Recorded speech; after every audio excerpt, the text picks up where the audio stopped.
Hello and welcome back to the top 100 maps of all time with me, BonBonB. I'm BonBonB, you're very, very welcome. Yes, we're looking at the top 100 maps as voted by you at the end of What's Map over the last 4.5 years, plus the best of the maps from before that time as well.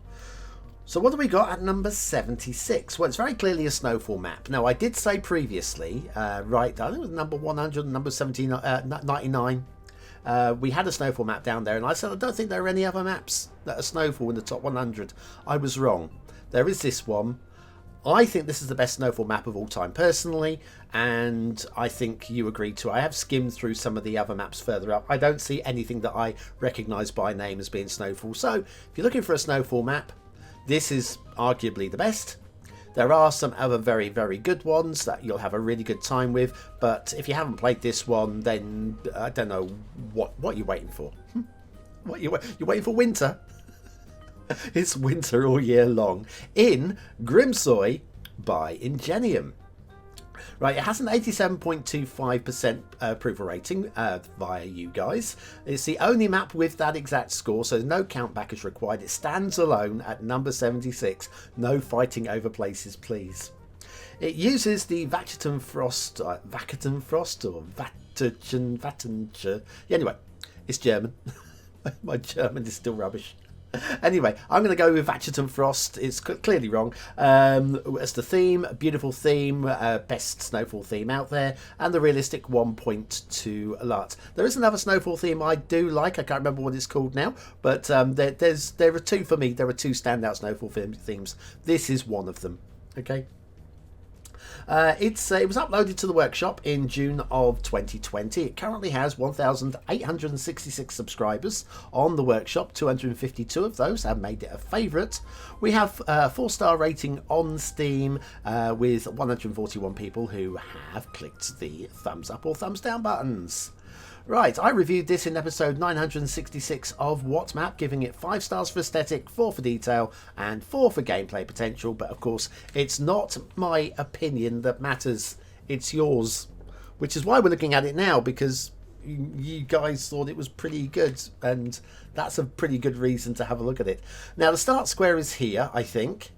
Pretty sure. Quite hard to see, but yes, I think that there is a dotted line. So what I think we'll do, if we start down here and we'll follow the road up here, we'll cross at the earliest opportunity. Maybe we go a loop around that way. I haven't decided. Or maybe we go directly. I'll see how I feel. Shall we see how I feel? I'll go see how I feel. So, right, I'll start the simulation. That would also be a good idea. So it's a beauty. Snowfall. You need snowfall for this one. I know it sounds like a dumb thing to say, but it's a snowfall map, and that is a required DLC. Other than that, I think you are clear and good to go. If you want to add extra DLCs, you can. So you can have like mass transit roads if you want, or you can have ferries, or go with chairlifts. Chairlifts on a snowfall map seems to make a lot of sense to me, you know. And what's that chairlifts already though? I can't remember where did chairlifts come from. Remember back, I did a short series called What If? Was it called What If? I think it was called What If. And it was just a fun little experimental series where I just tried things out. And one of the things I tried out was the forms of mass transit, comparing them against each other to see what was the most effective over a specific run, like buses against trains, against ferries, against, amongst other things, the monorail and the chairlift. And you know what? Chairlift won. I'm tempted to build a city. I've always been tempted to build a city with just chairlifts in it, just to see how efficient they are. But they really do seem very efficient. Certainly from point A to point B, anyway. We have a trumpet intersection, which involves a bit of tunnelling. That's a slightly unusual and slightly different thing, but I'm all for a little bit of that. Why not? We've got a few trees hiding underneath the tunnels there. Again, that is a Tree Anarchy setting. If you're playing vanilla, which this map should be played vanilla, then you won't be getting things like this. But Tree Anarchy settings and all that, I like to see what's hiding underneath the roads, and sometimes you guys like to see just how many trees there are in the tree counts that are just being taken away. I said we'd go possibly this way around. I don't know if this is going to be much of a scenic route. I mean, yes, it's a scenic map. And yes, we've got some beautiful... Look at the mountains there. Wow. Okay, just wow. We'll follow that around. We've got a lump of rock at the end there, which likes to call itself a mountain. And then we have another lump of rock up there, which likes to call itself a mountain. We have the bridge with the shipping, which is the big old bridge. Everybody's loving one of those. We have another trumpet intersection there with retaining walls. That's kind of working for me there. And then we'll just do a full loop of this part of the peninsula. A little outcrop of rock there. I quite like the way that just sits there doing nothing. I mean, that's the whole point with the terrain. It should sit there and do nothing, but also at the same time break up the play area, just make life a bit interesting, give you some aesthetic backdrops, but also make sure that you can't just end up building a boring grid city without limitations. Otherwise, every map should just be a big green square. And so that's why we have mountains and forest lines and little rivers, like this little river here, just there it goes, snow melting it, a few little lakes and bits of farmland dotted around that just help you to shape your city. And when they're done well, and on this map I say they've been done well, it makes for a better gameplay, and gameplay is really what it's all about, isn't it? Anyway, let's head back down. We've got a little bit of game lag at the moment. Probably got all the vanilla trees, all the badly optimized vanilla trees. Anyway, we have a Dumble intersection there, looking very nice indeed. We've got, is that a castle over there?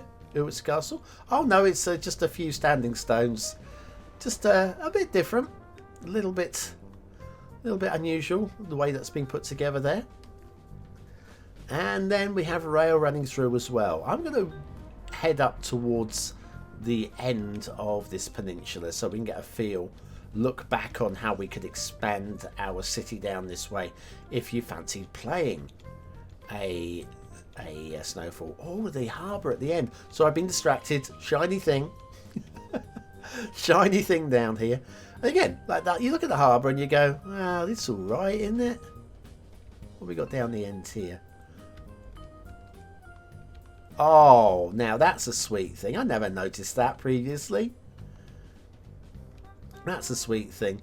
Got a little bit of key anarchy issues going on there. It's been pushed a bit tight. I didn't notice that last time. Maybe it was like that and I didn't notice that, or maybe there's a mod I'm using now that's causing... That's the thing to remember with any of these maps.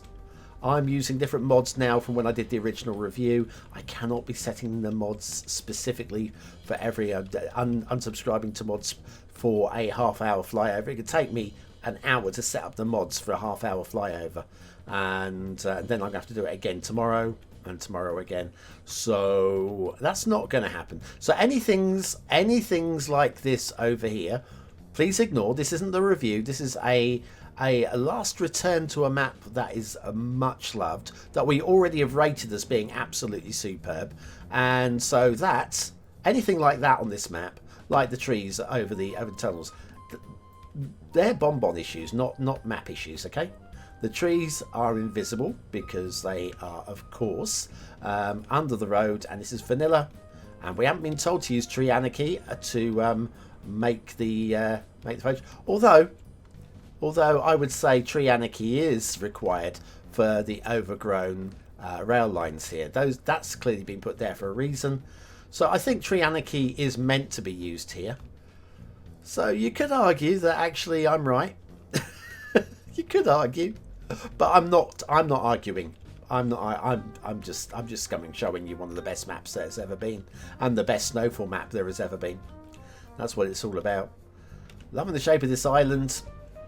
Craggy Island and Craggy Island. Sorry. This lighthouse is very small. That one's far away, so I can't. Let me know in the comments if you get that British comedy reference. I say British. That is British. It's not based in Britain, but it is British, I guess, sort of. Anyway, yeah, wow, what great comedy that was. What great comedy. Let's follow this this river up into the valley. Just because, why wouldn't we? Why wouldn't we? Why do you not want to see this? And it heads up this way, and of course you get your snow melt river just trickling down. And let's hear it for Hadith with the texturing of these mountains. Look at that. What a creator. What a blessing to the community. Is there anything else we haven't really looked at? Oh, the bridge. We haven't really looked at the bridge, have we? This bridge we haven't anyway. So everybody loves a big old bridge. This feels very mid-century, mid 20th century, doesn't it? That is just, I mean, in terms of gameplay, in terms of game style, that is so base game vanilla City Skylines, but done to a standard that the amount of times that you'll see a bridge like this and it won't be this good. This is the basic standards you'd expect from any bridge in game, and yet very few creators are capable of doing it. Lucky for us today, Ingenium is one of those creators, and they do a lot better as well. I'm not saying it's not good. I'm just saying they're good. They are good. And that bridge was the minimum standards you would expect.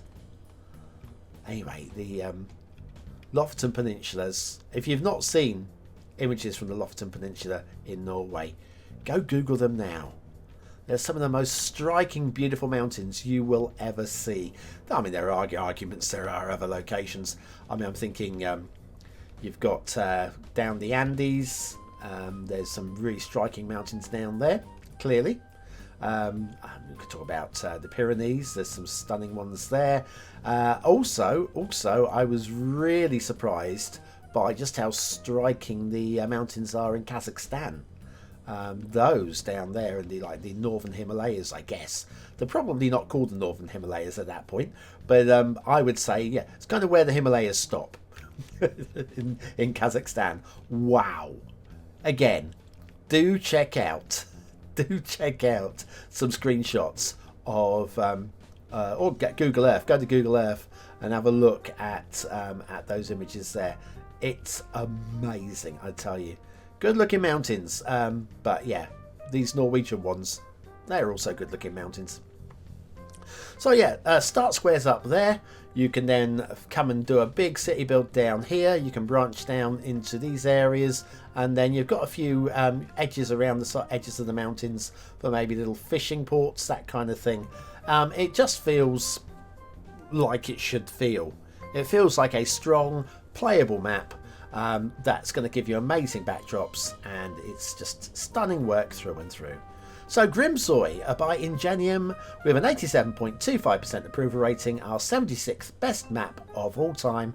And next week we'll have 5 more stunning maps, technically better than this one. I mean, what more can you want?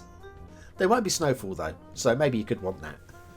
Anyway, thanks for watching, for commenting, for liking and subscribing. A big shout out to all the BonBon buddies over on Patreon and on YouTube membership for supporting the channel. You guys are really, truly are the best, and I love you deeply. Anyway, I've been BonBonB. You have been very, very welcome. I'll see you again very, very soon. Have a great weekend.